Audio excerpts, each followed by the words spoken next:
قرآن مجید پڑھ لیجئے ٹرانسلیٹ کے ساتھ، سمجھ کر کے، معرفت کے ساتھ، تھوڑا صحیح پڑھیں ضرور ترجمے کے ساتھ۔ رسول اللہ کا فرمان ذیشان پڑھیے ترجمے کے ساتھ، تھوڑا پڑھیں لیکن سمجھ کر کے پڑھیں۔ صاحب نہج البلاغہ امیر المؤمنین علی ابن ابی طالب علیہ السلام کا فرمان پڑھیں، تھوڑا پڑھیں، ترجمے کے ساتھ پڑھیں، سمجھ کر کے پڑھیں۔ پھر کسی عالم ذاکر سے، خطیب واعظ سے، مقرر مبلغ سے، کسی مسجد کے مولوی سے، کسی مسجد کے بانی سے آپ کو پوچھنے کی ضرورت نہیں ہے کہ دین کیا ہے۔ ہماری بدقسمتی یہ ہے کہ ہم دوسروں کا محاسبہ کرتے ہیں، اپنا محاسبہ نہیں کرتے۔ دوسروں کو تبلیغ کرتے ہیں، خود اپنی ذات کو تبلیغ نہیں کرتے۔ اس نے یہ کیا، اس نے ہمارے بزرگ کا جنازہ نہیں پڑھایا، ہم نے اسے چھٹی کروا دی۔ اس نے ایسے نہیں کیا، ہم نے ایسے کر دیا۔ ہمیں ذرا غور کرنا ہے کہ ہم اپنی نسلوں کو کیا دے رہے ہیں، ہم اپنے بچوں کی تربیت کیسے کر رہے ہیں۔ ہم دوسروں پر جو اعتراض کر رہے ہیں، ہم زمانے کے امام کے سامنے پیش ہونے کے قابل ہیں یا نہیں ہیں؟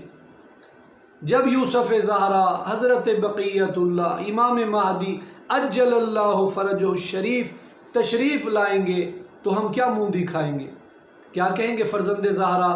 ہم محراب مسجد میں ٹھہر کر کے، منبر رسول کی شبیہ پر بیٹھ کر کے یہ کہتے تھے کہ جو کام ان کے کرنے کے تھے انہوں نے نہیں کیے، جو کام ان کے کرنے کے تھے انہوں نے نہیں کیے، جو کام ان کے نہیں کرنے کے تھے انہوں نے کر دیے، جو کام ان کے نہیں کرنے کے تھے انہوں نے کر دیے۔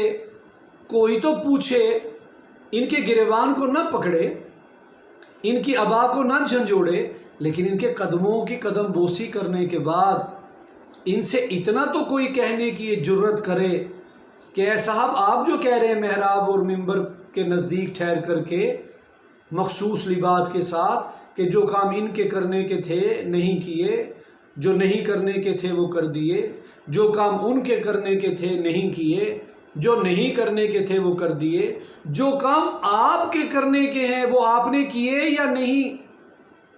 کب تک آپ حلال کو حرام کریں گے؟ کب تک آپ حلال کو حرام کرنے والوں کو ڈیفینڈ کریں گے؟ کب تک آپ تعویلات کرتے رہیں گے؟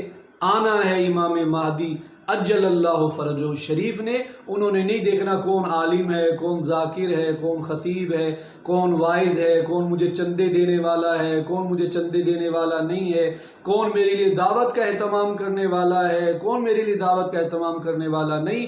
امام علی مقام ہوں گے، یوسف زہرا ہوں گے، حضرت بقیت اللہ ہوں گے، روحی وارواح العالمین لتراب مقدمہم لہ الفدا۔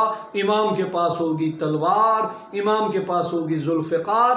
امام کی یہ تلوار شکلیں دیکھ کے نہیں چلے گی، امام کی تلوار مسلک دیکھ کے نہیں چلے گی، امام کی تلوار حق کے ساتھ لوگوں کے ساتھ ملا لے گی، اور جنہوں نے حق کا ساتھ نہیں دیا ہوگا، حق جانتے ہوئے حق کی دفاع نہیں کیا ہوگا، امام کی تلوار سے وہ لوگ واصل جہنم ہوں گے، وہ لوگ فی النار ہوں گے، امام کے لشکر میں شامل نہیں ہو سکیں گے۔ بارگاہ احدیت میں التجا ہے، کریم و رحیم اللہ، ستار و غفار اللہ، بے مثل و بے مثال اللہ، اپنے گناہگار بندوں سے بہت جلدی راضی ہو جانے والا اللہ ہم سب کو حوادث سے، زمانہ سے، آخری زمانے کے فتنوں سے، اپنے پراؤں کے شر شرارتوں سے محفوظ فرمائے۔